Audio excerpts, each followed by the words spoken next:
অনুরোধ জানাবো। আওয়ামী লীগ যে দুঃশাসন চালিয়েছে, যে সন্ত্রাস চাঁদাবাজি। বিসমিল্লাহির রহমানির রহিম। ধন্যবাদ জানাচ্ছি অন্তর্গত ৮ নং শ্রীপুর করণদ্বীপ ইউনিয়ন থেকে আগত। আসসালামু আলাইকুম। ৮ নং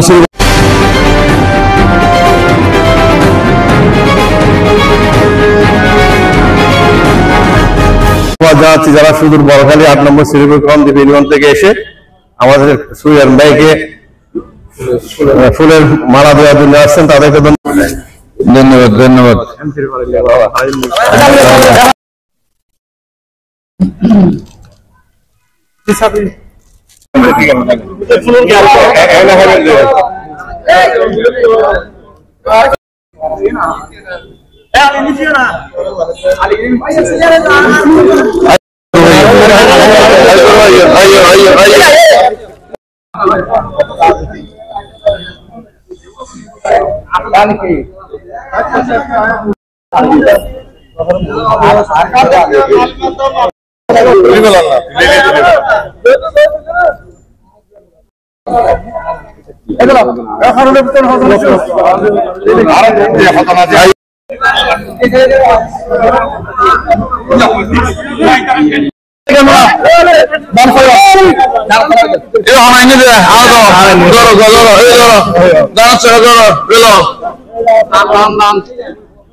আনন্দিত যে আমার ভাইরা অনেক দূর থেকে বলখালী সেই শ্রীপুর করণদ্বীপ থেকে আমাদের ওয়াহিদ ভাই, নৌলায়ন ভাই, আনসার সহ অনেক নেতৃবৃন্দের নেতৃত্বে এত রাতে কষ্ট করে এসছে।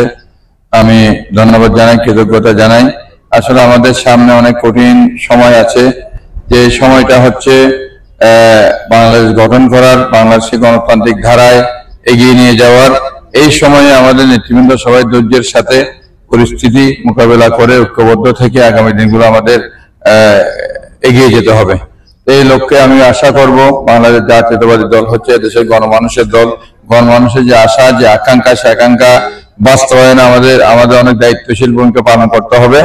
সমাজের মানুষের কাছে গিয়ে মানুষের হৃদয় জয় করে, মানুষের দুঃখ দুর্দশায় মানুষের পাশে থেকে মানুষের হৃদয় জয় করার জন্য আমি আমার নেতা কর্মী ভাইদের অনুরোধ জানাবো।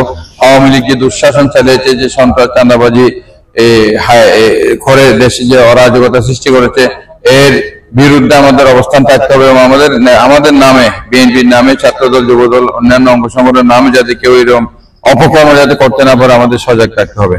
আমি আবারও আপনাদের সবাইকে ধন্যবাদ জানাচ্ছি।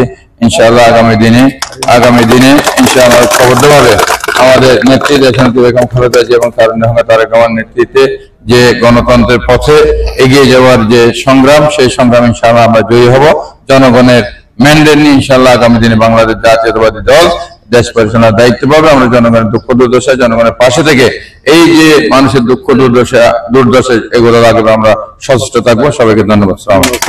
আমরা ৮ নম্বর শ্রীপুর করণদ্বীপ ইউনিয়ন তথা বড়খালীর জনগণ সুবিয়ান ভাইয়ের সাথে আছি। দুঃসময়ের কান্ডারি, বিএনপির দুঃসময়ে যিনি আমাদেরকে সবাইকে আশ্বস্ত করেছেন, সবাইকে দুঃসময়ে চেয়েছেন, সবাইকে ছায়া তুলে রেখেছেন, আদর, ভালোবাসা, স্নেহ দিয়ে জিয়ার আদর্শে অনুপ্রাণিত করেছেন। আমরা সুবিয়ান ভাইয়ের হাতকে শক্তিশালী করার মাধ্যমে বিএনপির হাতকে শক্তিশালী করব। তারা অহংকার, তারা রহমানের হাতকে শক্তিশালী করব। ইনশাআল্লাহ আগামী জাতীয় নির্বাচনে আমরা বিপুল ভোটে জয়ী করে সুবিয়ান ভাইকে মহাসংসদে প্রেরণ করব এবং সুবিয়ান ভাইয়ের সাথে তাল মিলিয়ে আমি বলবো, গত আওয়ামী লীগ সরকারে যা অন্যায়, অবিচার, লুটতরাজ, হত্যা, সন্ত্রাস, দর্শন করেছে, এগুলো থেকে আমরা মুক্ত থাকবো এবং সবাইকে মুক্ত থাকার আহ্বান জানাবো, যাতে জাতীয়তাবাদী দলের নামে এরকম কোনো বদনামি না হয়। সেই জন্য আমার সবাইকে সবার তারা দৃষ্টি আকর্ষণ করে আমি সবাইকে ধন্যবাদ জানিয়ে মহান রব্বুল আলামিনের শুকরিয়া জ্ঞাপন করে আমার বক্তব্য শেষ করছি। ধন্যবাদ সবাইকে।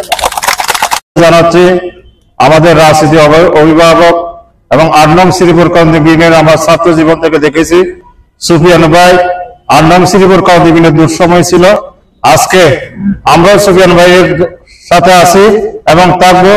বিশেষ করে আমরা আগামী দিনের জাতীয় সংসদ নির্বাচনে সুফিয়ান ভাইকে জয়যুক্ত করে পার্লামেন্টে পাঠিয়ে দেশ ও দেশের জনগণের কথা বলার সুযোগ করে দেব, এই প্রত্যাশা রেখে আমি আমার বক্তব্য শেষ করছি। আসসালামু আলাইকুম। এবং আমাদের নেতা সুফিয়ান ভাই, ইনশাআল্লাহ আমরা সবাই মাঠে জনগণের সাথে সম্পৃক্ত হয়ে এবং সবাইকে আমাদের 31 দফা কর্মসূচি যে বাস্তবায়ন আমাদের নেতা তারেক রহমান যে নির্দেশনা দিয়েছে, ওই 31 দফা কর্মসূচির যে বাস্তবায়ন, যেগুলি আমাদের এলাকার প্রতিটি জনগণকে বুঝিয়ে এবং তাদেরকে আমরা সম্পৃক্ত করে আমরা আগামী সংসদ নির্বাচনে ইনশাআল্লাহ সুবিধাভাবে জয়যুক্ত করে আমরা সংসদে প্রেরণ করবো। ইনশাআল্লাহ সবাই দোয়া করবেন। আসসালামু আলাইকুম।